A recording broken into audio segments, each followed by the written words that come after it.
that as a bony a measure to divide and conquer. Understand that.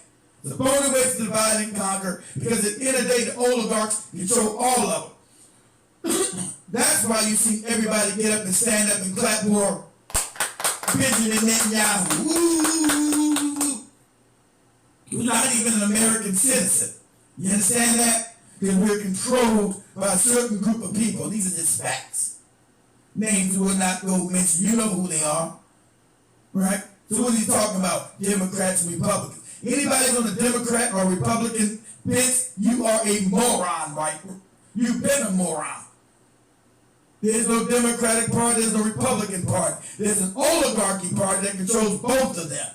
And those policies always get pushed. That's why you're giving $1 trillion to the Defense Department again, to the Pentagon, where we got everything falling apart in America. What wars are we pushing?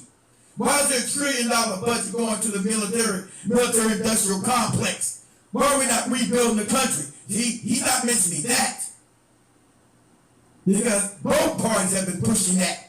This does not benefit American people. There's been no money, all the money's been sucked out of America and building it and giving it what it needs. Why does Israel have free health care and free college and we don't? Why is this money being siphoned in the same place no matter who's in power, Democrat or Republican? See, this is the same kind of side hustle we've been dealing with forever. Are not doing reparations either. This is not partisan. This is black partisan, baby. Okay? Well, this is not. Let me get past him. Let me go to this next coon here. Hold on. Damn. Should we be only fighting for Statistics don't lie, though. Okay. Statistics lie all the time. So let's start there. Particularly when the statistics are coming from the sources. Lasted for. That is why using Indeed is easy to use and everything is in one place. They're dangling this in our face. They're dangling in our face. Slavery lasted for 400 years. It hasn't even been 400 years since slavery. So should we be only fighting for a quarter of the time to get repair? All right, I'm so sorry. Okay. You've been voted out by the majority. All right. Please return to your seat. Okay.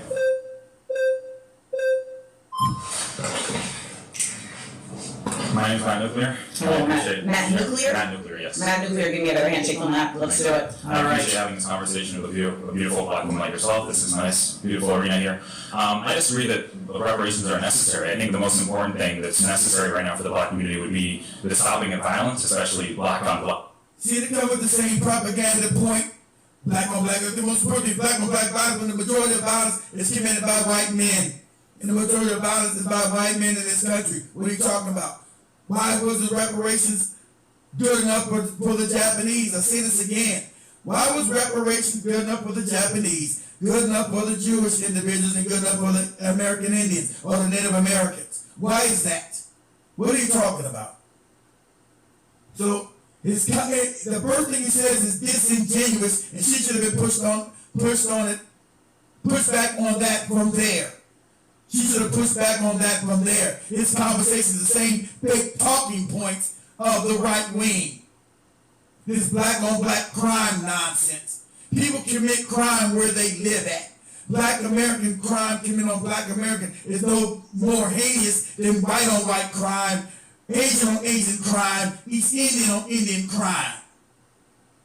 So this fake propaganda is permeated into this moron's head.